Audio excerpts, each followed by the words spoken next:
A Rádio Rio de Janeiro leva até você Mediunidade e Obsessão. Um programa que se propõe tirar suas dúvidas sobre esses dois temas com base na doutrina espírita. Apresentação: Moisés Santos.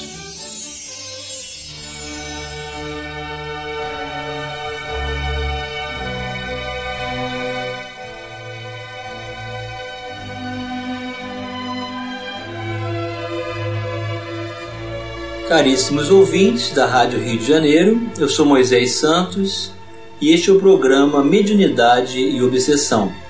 Vamos permanecer conectados nessa proposta permanente de estudo, de reflexão e de conhecimento dos valores morais e do bem, para que cada um de nós, espíritos com a tarefa da mediunidade no trabalho com Jesus, possamos estar sempre nos qualificando para sermos cada vez mais úteis no trabalho com os mensageiros espirituais, dispondo-se sempre ao aprendizado, a servirmos, a sermos úteis como instrumento nas mãos dos mensageiros de Jesus. E para nos auxiliar, vamos continuar estudando, meu caro ouvinte, a apostila Mediunidade, Estudo e Prática, volume 1, da Federação Espírita Brasileira. Estamos no programa 1, módulo 1. Hoje vamos dar início ao tema 8. Ainda na classificação da mediunidade, os efeitos inteligentes. A mediunidade de efeitos inteligentes ou intelectuais exige maior elaboração mental por parte do médium, que age como um intérprete das ideias transmitidas pelos espíritos.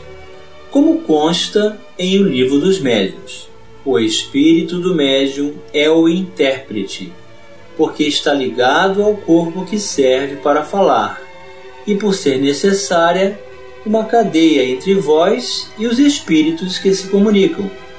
Como é preciso um fio elétrico para transmitir uma notícia a grande distância, desde que haja na extremidade do fio uma pessoa inteligente que a receba e transmita. Aqui, meu caro ouvinte, Allan Kardec se refere ao aparelho denominado telégrafo, que era utilizado para a comunicação dentro desse campo. O equipamento utilizava energia elétrica para enviar pulsos na corrente, que eram interpretados por meio de um código que usava pontos e linhas, para pulsos curtos e longos, respectivamente. Assim também a comunicação mediúnica, ela é efetivada por um indivíduo que tem a sua experiência, tem a sua inteligência, tem toda a sua perspectiva de vida e encontra no médium este intérprete, que vai reproduzir o seu pensamento através do recurso mediúnico, da psicofonia pela palavra, da psicografia pela escrita. Mas do que depende o médium para realizar uma comunicabilidade com qualidade, meu caro ouvinte? Vamos esclarecer este conceito. Esclarecendo conceitos. Caso o médium não possua boas condições morais, nem bom preparo doutrinário espírita, poderá interferir na mensagem, invalidando-a.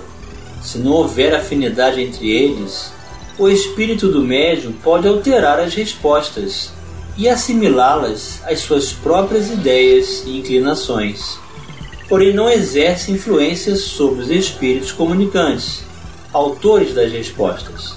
É apenas um mau intérprete. É óbvio que a interpretação do pensamento dos espíritos, como qualquer outra habilidade humana, desenvolve-se com o tempo, mas está diretamente relacionada ao empenho do médium, em que seja preciso querer ampliar o seu conhecimento e de transformar-se em pessoa melhor. Os espíritos sérios procuram então os médiuns mais confiáveis, os que lhes oferecem as condições encontradas no bom intérprete, esclarecem os orientadores espirituais. procuram um intérprete que mais simpatize com eles e que exprima com mais exatidão seus pensamentos. Não havendo simpatia entre eles, o espírito do médium é um antagonista que oferece certa resistência, tornando-se um intérprete de má qualidade e muitas vezes infiel. É o que acontece entre vós quando a opinião de um sábio é transmitida por um homem estouvado ou alguém de má fé. Esta orientação está de acordo com o autor Allan Kardec em O Livro dos Médiuns, em sua segunda parte, o capítulo 19, no item 223. Então, considerando a mediunidade de efeitos intelectuais ou inteligentes, faz parte dessa categoria uma variedade de médiuns, mas no âmbito deste roteiro serão destacados apenas os tipos que predominam nas reuniões mediúnicas usuais da casa espírita, quais sejam médiuns de intuição e inspiração, de psicofonia, psicografia, audiência e evidência. O aprofundamento do assunto ocorrerá no programa 2 do curso, que está no nosso planejamento para mais adiante, meu caro ouvinte. Primeiro, médiuns intuitivos. Trata-se de uma faculdade comum a todos os seres humanos, que nele se revela mais ou menos desenvolvida conforme as experiências passadas e atuais do espírito. Pode ser definida como uma percepção fora dos sentidos corporais, ou seja, de natureza extrasensorial, manifestada na forma de uma ideia ou imagem que cruza o cérebro. Em geral, a percepção é muito sutil, de forma que na maioria das vezes não é valorizada pela própria pessoa. Sendo, contudo, amplamente desenvolvida pelo exercício, a intuição é uma ferramenta inestimável do processo evolutivo do indivíduo, assim como na prática mediúnica. Então é assim, meu caro ouvinte, todos nós somos médiuns em algum nível, em algum grau, na percepção de um pensamento que não nos pertence, na captação de uma energia que impressiona os nossos sentidos. E esta sensibilidade pode ser desenvolvida quando nós estabelecemos o concurso do trabalho do bem, da comunhão, do interesse, do foco e o treinamento para essa conquista. A propósito, o espírito André Luiz assinala que a intuição é a mediunidade inicial da espécie humana, surgida nos primórdios da evolução humana. Essa obra de permuta, no entanto, foi iniciada no mundo sem qualquer direção consciente, porque pela natural apresentação da própria aura, os homens melhores atraíram para si os espíritos humanos melhorados, e os homens rebeldes à lei divina aliciaram a companhia de entidades da mesma classe. Pelas ondas de pensamento, a se novelarem umas sobre as outras, segundo a combinação de frequência e trajeto, natureza e objetivo, encontraram-se mentes semelhantes entre si, formando núcleos de progresso em que homens nobres assimilaram as correntes mentais dos espíritos superiores para gerar trabalho edificante e educativo, ou originando processos vários de simbiose em que almas estacionárias se enquistaram mutuamente, desafiando debalde os imperativos da evolução. Esse trecho consta no livro Evolução em Dois Mundos, psicografia de Francisco Cândido Xavier e Valdo Vieira, na sua primeira parte, no capítulo 17. Então, desde as primeiras encarnações da humanidade, de todos nós iniciamos esse mecanismo de conexão com o mundo espiritual em função dos interesses desenvolvidos, tornando então a nossa evolução mais direta e mais eficaz, ou estagnada e menos eficiente, de acordo com o bom uso ou mau uso do próprio livre-arbítrio. Em termos práticos, sabe-se que os bons dialogadores, doutrinadores ou esclarecedores, também podemos chamar assim, os que na reunião mediúnica conversam com os espíritos comunicantes possuem a mediunidade intuitiva bem desenvolvida. Mas como a intuição é a faculdade básica e primordial, ela sempre estará presente nas demais mediunidades de efeitos inteligentes, tais como a psicofonia, a psicografia e a vidência. Então, quando o médium esclarecedor se propõe ao diálogo com o comunicante, usa-se muito comumente a intuição, aquela condução de pensamento dos espíritos orientadores para melhor acolhermos, para melhor esclarecermos e convidar a reconsiderar certos pensamentos enquistados de rebeldia, de vingança e de afastamento natural dos benefícios das leis de Deus que os comunicantes apresentam e, portanto, a responsabilidade causada pela própria escolha. E assim todos são acolhidos, envolvidos pelas preces e dirigidos pelos trabalhadores do mundo espiritual nas alas do mundo espiritual da própria casa espírita. Outro tópico é dos médiuns audientes. São os que ouvem a voz dos espíritos. Trata-se de uma voz interior, que se faz ouvir no foro íntimo das pessoas. De outras vezes, é uma voz exterior, clara e distinta, qual de uma pessoa viva, ou seja, encarnada. A voz interior da frase caracteriza uma percepção mental, um som ou palavras que cruzaram o cérebro, própria da mediunidade audiente e intuitiva. Já a expressão voz exterior, clara e nítida, indica que, além da percepção mental propriamente dita, ocorreu uma atuação nos órgãos da audição. Nessa situação, ocorreram simultaneamente um efeito inteligente, que é a percepção mental, e um efeito físico, a ação no órgão da audição. Então vamos deixar bem claro que essa voz interior, ela é mental. É como se uma voz falasse dentro da cabeça da gente. É um pensamento. E a voz exterior, ela é uma ação física. Então todos poderiam inclusive ouvir. Porém, somente aquele médium ouviu porque trata da conexão com a sua mediunidade. Se todos tivessem ouvido, seria uma manifestação de voz direta, daquela voz de efeitos físicos, aqui diferenciada pelo efeito inteligente. Vamos continuar estudando a mediunidade de efeitos inteligentes já no próximo bloco. Participe do programa Mediunidade e Obsessão enviando sua sugestão ou pergunta para o e-mail meo@radioriodejaneiro.am.br ou pelo WhatsApp 984867633 aos cuidados de Moisés Santos. A Rádio Rio de Janeiro está apresentando Mediunidade e Obsessão. Apresentação: Moisés Santos. Caríssimos ouvintes da Rádio Rio de Janeiro, voltamos agora para o segundo bloco do nosso programa de hoje, em que estamos estudando a mediunidade de inteligência ou intelectual, de efeitos inteligentes do pensamento, da individualidade, do comunicante do mundo espiritual.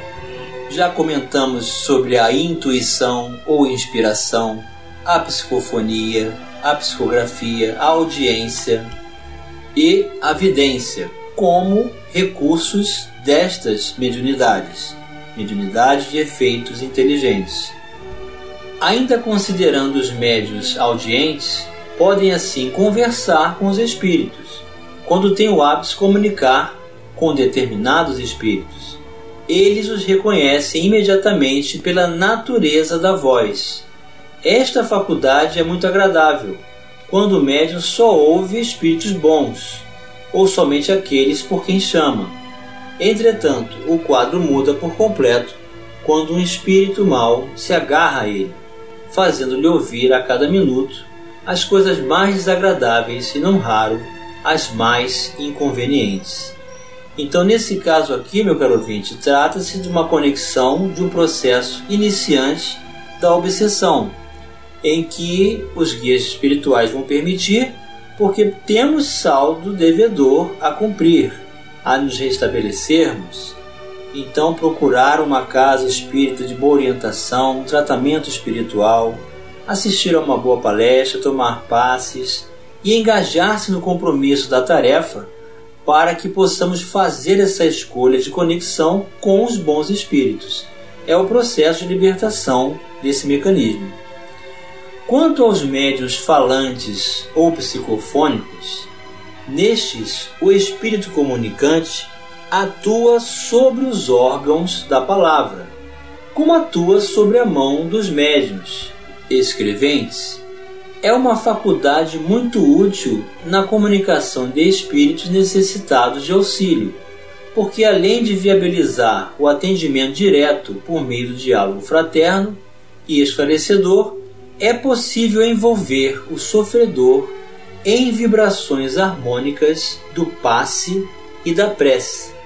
Então veja aqui a importância do médium que apresenta a mediunidade de efeito inteligente da psicofonia. Ele pode viabilizar o atendimento direto do comunicante através dessa comunicabilidade com o seu pensamento, com essa voz interior, e discorrer sobre as condições em que ele se encontra, para que o dialogador e toda a equipe vibre e acolha este comunicante. Da mesma forma que os médiuns audientes, os psicógrafos, podem captar as ideias do espírito comunicante intuitivamente. Então, a intuição, a inspiração, ela também representa um tipo de mediunidade. E quanto mais desenvolvida, muito mais fidelidade pode apresentar na ideia daquele que se comunica. Nesta situação, o transe mediúnico é leve, superficial. A comunicação é mais direta, pois o médium não se deixa envolver tanto pelas vibrações desarmônicas do sofredor, auxiliando-o como faria, por exemplo, uma enfermeira junto ao enfermo. Os médiuns psicofônicos intuitivos são numerosos e predominam nas reuniões mediúnicas espíritas. Então é muito interessante essa faculdade em que ela se apresenta de forma leve, superficial, em que a comunicação se dá exclusivamente no pensamento, onde o médium poderá identificar então que o comunicante está trazendo o seu diálogo e trazer então a sua transmissão para ser ouvido, que é diferente quando a faculdade mediúnica apresenta então as mesmas sensações de cognição do que o espírito está sentindo ou a enfermidade perispiritual que apresenta. Então o médium vai ter essas sensações momentaneamente, mas na verdade não lhes pertence. Então isso tem que ficar muito sério na nossa condição de entendimento, para que essas sensações não se prolonguem e que nós jamais façamos dela a ideia de que nos pertence, porque assim vai permanecer mentalmente até que venhamos a concluir que realmente ela não nos pertence. É o que acontece muitas das vezes no final de uma reunião mediúnica, onde o dirigente pede para que alguns dos dialogadores apliquem o passe e ajude na dispersão de energias dessas sensações que podem permanecer e às vezes o médium psicofônico não consegue se desvencilhar. Daí a necessidade de nos mantermos conectados com o mundo espiritual para receber esse tratamento e aproveitar para orar, para aplicar o passe e ter essa consciência. As sensações são momentâneas e não nos pertencem, e recebê-las é uma forma de caridade com o necessitado. E chegou o momento, meu caro ouvinte, de você receber a mensagem ao seu coração. Mensagem ao coração. Do livro Vozes do Grande Além, Mensagens Psicofônicas transmitidas pela mediunidade de Francisco Cândido Xavier. O título da mensagem é Diante do Cristo. Diante do Cristo encontra-se o homem à frente da luz do mundo. Antes dele, embora a ciência de Hermes, a filosofia de Sócrates, a religião de Buda, que lhe foram excelsos mensageiros, a vida no mundo era absoluta dominação da conquista. Tenebrosa noite envolvendo o sentimento, rios de sangue afogando a celebração. Ele, no entanto, que se manifesta no trono da humildade, convidando as nações à glória da sabedoria e do amor. Seu programa divino, a espelhar-se no Evangelho, que lhe reúne as boas novas da salvação, preconiza a fraternidade, ao invés do egoísmo, a renúncia edificante em vez da posse inútil, o perdão em lugar da vingança, o trabalho com a supressão da inércia, a liberdade com o ouvido da escravidão, e o auxílio à felicidade dos outros como garantia da própria felicidade. Defendendo-lhe o código de luz, de Tibério a Diocleciano, milhares e milhares de criaturas sofrem a flagelação e a morte no decurso de quase 300 anos. Além disso, desde a conversão de Constantino em 312 até a morte de Isaac II em 1204, do Ocidente ao Oriente, todas as gerações de príncipes e guerreiros senhorearam a casta dos sacerdotes, oprimindo as lições do Senhor. E desde a perseguição ordenada por Inocêncio III contra os albigenses, em 1209 até a Revolução Francesa, a casta dos sacerdotes, através de todos os processos da imposição inquisitorial, senhoreou as gerações de príncipes e guerreiros, deturpando os ensinamentos do divino enviado. Durante 15 séculos sucessivos, os religiosos e os políticos, com justas exceções, empenharam-se ao dogmatismo e à violência, à crueldade e à devassidão, à vindita e ao banditismo coroado. Eis, porém, que na atualidade, com a evolução do direito acalentado ao sol dos princípios cristãos, culminando na extinção do cativeiro organizado, no seio de todos os povos cultos da terra, temos no Espiritismo o cristianismo renascente, concitando-nos de novo ao reinado do amor e da sabedoria. Qual aconteceu ao próprio Evangelho, a doutrina que o revive nasce sem guerras de sangue e lágrimas. A fonte da verdade e do bem sulca o terreno moral do mundo, ao alcance de ignorantes e sábios, felizes e infelizes, justos e injustos. Até ontem, a face da aventura política dominando tribunais e escolas, casernas e santuários, era de todo impraticável a experiência cristã na vida individual. Hoje, entretanto, com o avanço da ideia religiosa que nos cabe preservar, nobre e livre, pela dignificação e excelência de nossa conduta, conseguimos empreender o nosso reencontro com Jesus, elegendo-o mestre incomparável de nossos destinos, podendo reverenciá-lo cada dia em nosso próprio espírito, repetindo a antiga saudação dos primeiros seguidores da Boa Nova: Salve Cristo! Não mais com o objetivo de empunhar de imediato a palma do martírio e da morte, mas a fim de viver e servir com o nosso Mestre e Senhor para a eternidade. Assinou o espírito Alexandre Melo Moraes. E graças a Deus e aos seus mensageiros e a Jesus, estabelecendo em seu trabalho de amor a renovação de todos nós, meu caro ouvinte, temos hoje essa possibilidade do desenvolvimento da maturidade individual e espiritual de cada um de nós pelo trabalho do bem, pela mediunidade com Jesus. Portanto, permaneçamos vibrando, comungando com o seu Evangelho em nossas vidas hoje e sempre. Um grande abraço e até o próximo programa. A Rádio Rio de Janeiro apresentou Mediunidade e Obsessão.